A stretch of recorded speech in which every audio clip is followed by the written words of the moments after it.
Grabatzen ari garen unean goizeko ordu batetatik 49 minutu igaro diren honetan, Realak eta Zeltak anoetan jokatu duten eSports Ligako 36. Jardunaldiko norgehiagokaren analisia egingo dugu. Garaipena Galiziarrentzat, Zeltarentzat izan da huts eta bateko emaitzarekin, eta honen bestez Reala Europarako aukera urria baino urriagoekin utzi du, eta gainera zalantzak nagusi dira feudo txuri urdinean. Gogoratuko dugu batetik Realak 4-0 galdu zuela larun batean Atletico Madrilen kontra Riyad Metropolitano futbol zelaian. Zeltak berriz Balentria handiko garaipena 10ekin eskuratu zuen une kritikoa, baina gaur azkenerako irabazi egin duen Sevillaren aurka 3-2 emaitzarekin. Honen bestez, bai Imanol Alguazilek eta bai Claudio Giraldezek honako 11 hauen aldeko apustua egin dute. Imanolek ohiko lez 4-3-3ko sistema ezarri du zelaian. Remiro izan da atepean, lauko lerroan atzealdean. Traorek jokatu du eskuinaldetik, Haienek ezkerregaletik,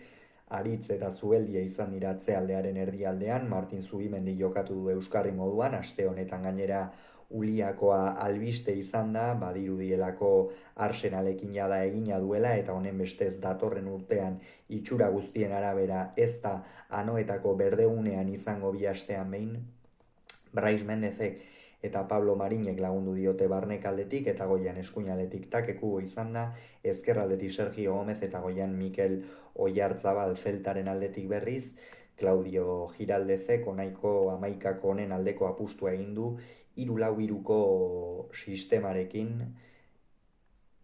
Guaita izan da tepean, atzealdean 3ko lerroa Javi Rodríguezek jokatu du eskuinaldetik, erditik Carlos Domínguezek eta Mijailo Ristich izan da ezkerre aldetik, hegaleko jokalari aurreratuenak Mingueza izan da eskuinetik, Carreira ezkerregaletik, zelai erdian Ileix Moribak eta Fran Beltranek lagundu dietela, eta goian eskuinetik Fer López izan da, ezkerretik Alfon, eta goian Borja Iglesias. Epailea García Berdura izan da, Del Cerro Grande izan du barrean laguntzaile, gainera atzo jakinal izan genuen Carlos Del Cerro Grande epaile madrildarrak Europa Ligeko barreko ardura izango duela, epaile alemaniarrari lagunduz, eta honen bestez gaurkoan froga egokitu zaio, eta egia esan epailea benonaiko haul ikusi dut. Egia esan iruditu zait Zeltari denbora galtzen gehiegi utzi diola batetik, eta bestetik berriz iruditzen zait penalti bat izan dena ez duela adierazi, eta barretik ere ez diote kasurik egin, beraz horre polemika izan da inolako zalantzari gabe. Kontua kontu, Reala da oporretan dagoela esan daiteke. Gaurkoan ere txuri urdinek beste astebetez irudi eskasa eman dute. Egia esan gauza oso kritiko dago, kirol arloan batez ere, badirudielako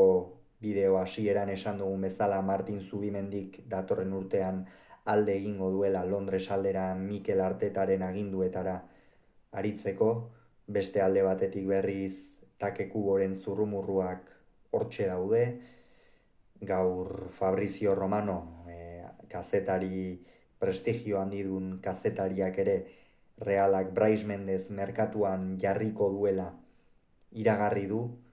Beraz, galdera ikur ugari daude datorren denboraldirako, eta aurtengoan gainera ez dira ongi bukatzen ari. Imanol Enaroa egia esan ez da batere ongi amaitzen ari, eta taldeari gauza asko falta zaizkio, ez? Lehen da biziko momentutik jada oso ahul hasi da Erreala. Egia da lehenengo minutuetan goian presioa egin dutela, baina oro har Zeltarena izan da baloia. Realak ere baloia izan duenean bat ere ideiari gabe aritu da. Takekubo lehen zatian ez du inolako mugimendurik egin, ez du nolabaitean desberdintasuna markatzeko inolako intentziorik erakutsi. Sergio Gomez ezkerraldetik beste behin ere nahiko maila baxuan ikusi dugu, eta Imanolek behin eta berriro saiatu da, buru horkeria horretan sartu da, ez Sergio Gomez ezkerralde horretan galeko jokalari aurreratu moduan ipini beharko lukeela, eta hortxe kokatu du, eta behin eta berriz bertan ikusten ari gara jokalari kataluniarra. Eta lehen zatiko bi aukera garbienak zeltak izan ditu, zeltak bere partida ongi burutu du, baloia izan duenean realari gainera borroka edo guda, banatutako guda guztiak erraz irabazi dizkio, bai azpitik, bai goitik, realak ez du arriskurik sortu, lehen zati horretan, kornerretan ere beste behin oso ahul aritu dira txuri urdinak, eta ondorioz gauza asko dauzka, hobetzeko realak gehiena esango nuke, datorren denboraldirako, eta lehen aukera garbia Borja Iglesiasek izan du, hor aurrean, atezainaren aurrean bakarrik geratu da jokalari galiziarra, baina kanpora jaurti du, gehiegi gurutzatu du bere jaurtiketa, eta 44. minutuan Sergio Gomezek baloi garbi bat galdu du, Alfon bakarrik geratu da Remiroren aurrean bi atzelarien sekulako zuloa utzi ostean, beste behin ere realeko atzealdeak zalantza ugari utzi ditu, lehengo urtera arte reala atzealdean behintzat talde fidagarria zen, naiz eta gol asko ez zituen sartzen, atzeko sendotasun horrek askotan puntuak ematen zizkio, baina aurten ere hori galdu egin du, esango nuke lehengo urte amaieran ere jada hori galdua zeukala talde txuri urdinak, eta ondorioz hor gero aldaratzean, naiz eta Remirok sekulako gelditua egin duen, gero aldaratzean Alfonek ez du barkatu. Huts eta batekoa zen, realaren errealitatea benetan krudela, anoetako giroa alakoxea zen, atxeden aldian taldeak txistuak entzun behar izan ditu, benetan egoera etzen bat ere atsegina, 10 aldean, eta gainera bigarren zati osoa geratzen zen, oraindik ere realak hobetzeko beta zeukan, baina apur bat gora egin badu ere zeltak baloia utzi diolako ez du inolako aukerarik izan, ez da zeltak ere esan dugu, zeltak bere partida egin du, nik uste bigokoek berdinketa bat ere sinatuko zuketela, baina azkenerako jokaldi islatu batean gola egin dute, eta gol horre gainera errentak balio izan die partida amaierarako, bigarren zatian beste horren beste, apur bat takeku hogeixeago ikusi dugu, batez ere barnek aldetik sartzen, hor hasieran kanpo aldetikan tematu da Japoniarra, baina gero tarteka barnek aldera sartzen zen, hor orduan zeltako atzealdea apur bat hausteko edo asmota, baina inolako arrakastari gabe, gainera realak beste behin ere pekatu mortal bat egin duela esan daiteke, izan ere ez palima daukazu erdiko aurrelari erreferente bat buruz ongi doana, zergatik jokatzen duzu erdiraketak ipintzera, eta gaurkoan beste behin ere horixe egin du realak, eta esango nuke, pasibitatea baino gehiago jada kontu mentala dela. Demoraldi oso zaila izaten ari da realarentzat, batez ere azken zati hau luze egiten ari zaio, 43 puntu besterik ez ditu, askotan salbatzeko esaten da, 40 puntu behar izaten direla, realak horiek baino 3 gehiago dauzka, zorionez joan den astean Raioren garaipen horren ostean jada matematikoki erabakia edo matematikoki erabaki zen realak datorren urtean ere lehen mailan jokatuko duela, eta alde horretatik nik uste horixe dela denboraldi amaiera honetako albisterik onena. 71. minutuan iritsi dira lehen bi aldaketak, Traore eta Sergio Gomez kendu ditu, Traore nik uste ez dagoela ongi. Ez dago egunean malikoa, Lotaio gurutzatua utzi zuen, badakigu zenbait jokalariren esperientziak ikusita eta Lotaio gurutzatua hautsi ondoren errekuperatzea oso zaila izan ohi dela, Amari Traoreri ere kostako zaio eta oraindik ere ikusten da ez dagoela bere mailarik onenean. Eta Sergio Gomez ez zer esan, ez horre gal horretan nik uste realari ez diola ezer ematen, iruditzen zait barnek aldetik ezarri duenean hobeto aritu izan dela, eta gaurkoan ere beste behin oso desagertuta, eta Barrenetxea eta Jon Mikel Aranburu atera dira, esango nuke Barrenetxea izan dela apur bat Realari Take Kuborekin batera bigarren zatian zerbait desberdina eman dion jokalaria, ez hor behin eta berri saiatzen zen, ezkerralde horretatik Mingezari izkin egiten, Dominguez izkin egiten, baina honek ere arrakastari gabe ez du denboraldi ona izan Barrenetxeak, eta Jon Mikel Aranburu beste horren beste, testu inguru oso zail batean irten da, saiatu da erasokor aritzen, baina Realari oroar gertatu zaion bezala, Venezuelarrak ere ez du bere arratsa izan. 75. Minutuan Mikel Oyarzabalek korner baten ostean aukera garbia izan du, 76. Egin du lehen aldaketa Zeltak, jada pixkanaka Reala ere partidaren nagusi izaten ari zen, eta Giraldezek aulkia mugitu hartzela ikusi du, Fer López kendu eta Pablo Duran sartu du, egia esan ez du posturik aldatu. Esan nuke gaurkoan Alfon izan dela protagonista handiagoa, Fer López baino. Fer Lópezek bere gal horretatik, ez du asko erasotu orokorrean, Zeltaren partida ere ez da oso erasokorra izan, baloiarekin oso ongi jokatzen dutela erakutsi du Giraldezen taldea gaurkoan, eta bere ordez Pablo Duran atera da,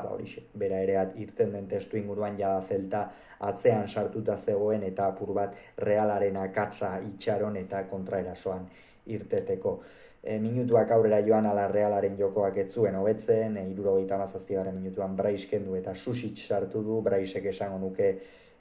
gaurkoan ere ez duela partida ona egin, badirudi gainera Realak merkatuan ipiniko duela, egun zaila izan da beretzat ere inolako zalantzari gabe, eta zelaian ez du sakontasunik bilatu, ez jaurtiketarik eduki, ez area barruan aukera garbirik izan, erabat desagertuta jokalari galiziarra, eta Susic sartu denean, beste horren beste, naiz eta Realak norgehiagokaren nagusitasuna zuen, behin eta berriz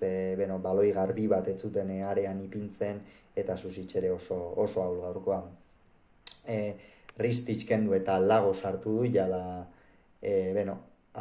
apur bat atzealdeko sendotasun hori nahi zuen Giraldezek, eta baita ere Losada eta Suedeber sartu ditu, Alfon eta Borja Iglesias kenduta, Risticek partida ona egin du, egia da Realak ez diola ia bat ere exigitu, baina hor Zeltak estuasun gehien edo pasa dituenean irmo aritu da, Lago atera denean berriz jada Realak utzi dio erasotzeari, eta Alfonek ere partida ona egin du, gola sartuta gainera, esan nuke Zeltan jokalari nabarmentzeko jokalaria izan dela, karreirarekin batera eurek eraman dute apur bat Zeltaren erasoaren eta eraso urri horien aginte makila, eta Losadak berriz, ez ditu beretzako minutuak izan, finean oso testu inguru zail batean zen Zelta, Realari emaitza defenditu hartzion, eta azkenik Borja Iglesias atera da, eta Suedeber sartu Borja Iglesias Zakurzarraren partida egin du, hor baloia askotan babestuz, bere gorputza baliatuz, aukera garbi bat ere izan du lehen zatia, baina ez du sartzerik izan, eta Suedebergek horixe Zeltak esan dugun bezala bigarren zatian apenas erasotu du, Reala egonda partidaren domeinuan, baina ez du lortu talde txuri urdina beste behin. Haien kendu eta Javi López sartu du Imanolek, haienek gaurkoan ere ez du partida ona egin, oporrak behar ditu etxaurikoak, egia esan jada bada bolada bat nahiko maila eskasean jokatzen ari dela haien, eta atzealde horretatik askotan sartzen zaizkie Realari, Javi López irten da, honek ere ez du sakontasuni bilatu ahal izan, demoraldi oso kaskarra azteko modukoa Javi Lópezena ere,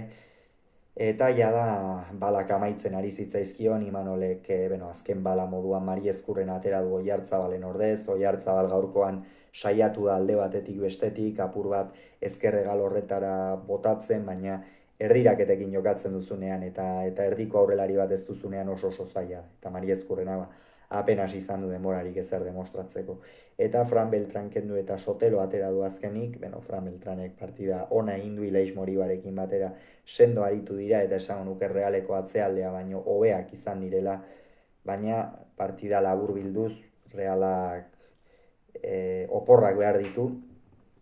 inolako zalantzari gabe, oso momentu kritikoan daude, Imanolenak, datorren urtean Sergio Franciscorenak, ikusiko dugu ea zer dakarkigun udak, aste honetan zehar nahiko zurrumurru entzun bai ditugu, bai Zubimendi, bai Oraiz, hor dabiltza ere Remiro, Kubo eta beste hainbat jokalarirenak, ikusiko dugu ea zein geratzen den, zein di joan, zein datorren astean Gironaren aurka jokatuko du, badirudi gainera partida hori, edo esango nuke larun batera aurreratuko dutela Gironak irabazi egin baitu, eta honen bestez salbatuko dela, baieztatu. Realak berriz, oraindik ere Europarako aukera urriren bat badu, eta Raio eta Betisen arteko partida horretan erabakiko da, ea partida hori larun batean edo igandean jokatuko den, esan bezala. Realak utzi, Zeltak bat, Reala Europako iaia aukerari gabe.